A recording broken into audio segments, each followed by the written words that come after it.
చాలా వరకు sir studies చేసిన వాళ్ళు కంప్లీట్ అయిపోయి మళ్ళీ తర్వాత ఫర్దర్గా వేరే మ్యారీడ్ లైఫ్కి వెళ్ళిపోయి కావచ్చు. సో వాళ్ళ గ్యాప్ ఇస్తారు. గ్యాప్ ఇచ్చిన తర్వాత మళ్ళీ వాళ్ళు గ్రూప్స్కి ప్రిపేర్ అవ్వడం కాంపిటేటివ్ ఎగ్జామ్స్కి. సో వాళ్ళలో మెమొరీ పవర్ బిల్డ్ అవ్వాలంటే ఏం చేయాలి? అంటే మెమరీ పవర్ తగ్గిపోయిందని అనుకుంటున్నారు పెళ్ళి అంటే కొన్ని స్ట్రెస్ కావచ్చు, అక్కడ జరిగే పరిణామాలన్నిటికీ కొంచెం ఏంటంటే కాలేజీలో ఉన్నప్పుడు ఒక పద్ధతిలో చిన్నప్పుడు చదువుకుంటూ వస్తారు. గ్యాప్ వచ్చినప్పుడు రెగ్యులర్గా నేర్చుకోవడము, ఎగ్జాము, ఆ చట్రం నుంచి బయటకు వచ్చినప్పుడు వాళ్ళ యొక్క లెర్నింగ్ ఎబిలిటీస్ అన్ని కొద్దిగా తగ్గినట్టు అనిపిస్తాయి, కాన్సన్ట్రేషన్ తగ్గినట్టు అనిపిస్తుంది. ఎందుకంటే their mind is thinking something else. So అలాంటప్పుడు వాళ్ళు ఏం చేయాలంటే మళ్ళీ కొంచెం రోజు గంట నుంచి గంటన్నర నుంచి 2 గంటలు అట్లా గ్రాడ్యువల్గా పెంచుకుంటూ వెళితే దే గెట్ బ్యాక్ ఎవ్రీథింగ్. మొత్తం అంతా కూడా వాళ్ళకి ఏ ఎబిలిటీస్ ఉన్నాయో అవన్నీ కూడా మళ్ళీ వచ్చేస్తాయి.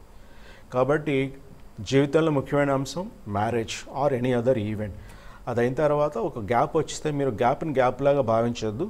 డెఫినెట్గా you also can compete with మీకన్నా తక్కువ వాళ్ళతో, అంటే ఏజ్లో తక్కువ వాళ్ళతో కంపీట్ చేయగలుగుతారు.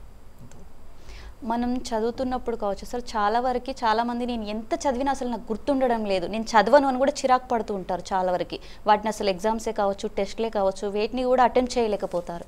అసలు ఆ స్టూడెంట్స్ మెమొరీ పవర్ ఎలా ఉంది, అసలు వాళ్ళు ఎందుకు అలా ఇబ్బంది పడుతూ ఉంటారు? ఇప్పుడు చేతికి కత్తిచ్చి వాడు పొడి చేసుకుంటుంటే మనం ఏం బాగు చేస్తామని చెప్పండి. అంటే ఎప్పుడు కూడా సెల్ఫ్ సబటేజింగ్ ఉండకూడదు. నెగిటివ్ మాటలు ఎప్పుడు కూడా మాట్లాడదు. పేరెంట్స్ మాట్లాడద్దు, స్టూడెంట్ కూడా నాకు గుర్తుండదు, నాకేంత మర్చిపోతుంటాను, ఇవన్నీ కూడా నెగిటివ్ వర్డ్స్. ఇవి వాడుతున్నంత కాలం వాళ్ళకి ఇంప్రూవ్మెంట్ అనేది రాదు. ఓకే, చదువు అమ్మ వస్తుంది, ఇప్పుడు కాదు 2 నిమిషాలు ఆగి చదువు, అట్లా మనం కొద్దిగా ఎంకరేజ్ చేస్తుంటే కనుక వాళ్ళు కూడా యాక్సెప్టెన్స్ లెవెల్కి వచ్చినప్పుడు అక్కడి నుంచి వాళ్ళ మెమరీ అనేది పెంచుకోవడం అనేది సాధ్యపడుతుంది. మనం ఆల్రెడీ చెప్పుకున్నాం, ప్రతి ఒక్కరికి కూడా మంచి మెమరీ పవర్ అనేది స్టోరింగ్ కెపాసిటీ ఉంది. ఈ స్టోరింగ్ కెపాసిటీ కన్నా ముందేమో రికార్డింగ్ ఉంటుంది, ఈ స్టోరింగ్ కెపాసిటీ తర్వాత ఏమో రికలెక్షన్. అంటే మనకి రికార్డింగ్ బాగా ఉంటే మెమరీ బాగా పెరిగినట్టు లెక్క.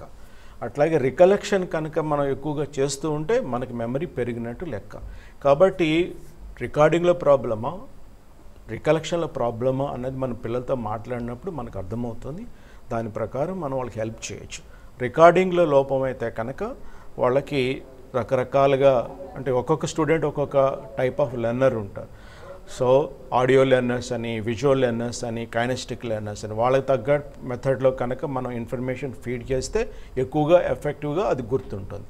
అలాగే రికలెక్షన్లో ఏం చేయాలంటే అప్పుడప్పుడు ఈరోజు స్కూల్లో ఏం నేర్చుకున్నావు, లేకపోతే ఆ టాపిక్ ఏదో ఇందాక చదువుతున్నావు కదా, కెన్ యూ ఎక్స్ప్లెయిన్ మీ, నీకు ఎంతవరకు అర్థమైతే అంతవరకు ఎక్స్ప్లెయిన్ చేయంటే ఆ ఎక్స్ప్లెయిన్ చేసే ప్రాసెస్లో అతనికి ఎక్కువ కాలం గుర్తుంటుంది.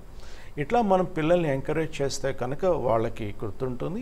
అలాగే స్టూడెంట్లు కూడా కొంచెం పెద్దవాళ్ళు అయితే, కాంపిటేటివ్ ఎగ్జామ్కి వెళ్ళేవాళ్ళు కానీ ఇంకా పెద్దవాళ్ళు అయితే కనుక దే నీడ్ టు షేర్. ఎప్పుడైతే షేర్ చేస్తారో మీరు డెఫినెట్గా ఎక్కువ కాలం అనేది గుర్తుంటుంది. ఓకే, ఎంతసేపు బాధల్ని షేర్ చేయడం కాదు, బాధల్ని ఎప్పుడు కూడా మనం షేర్ చేయకూడదు. షేర్ చేస్తే ఏమవుతుంది, బాధలు ఎక్కువ కాలం గుర్తుంటాయి.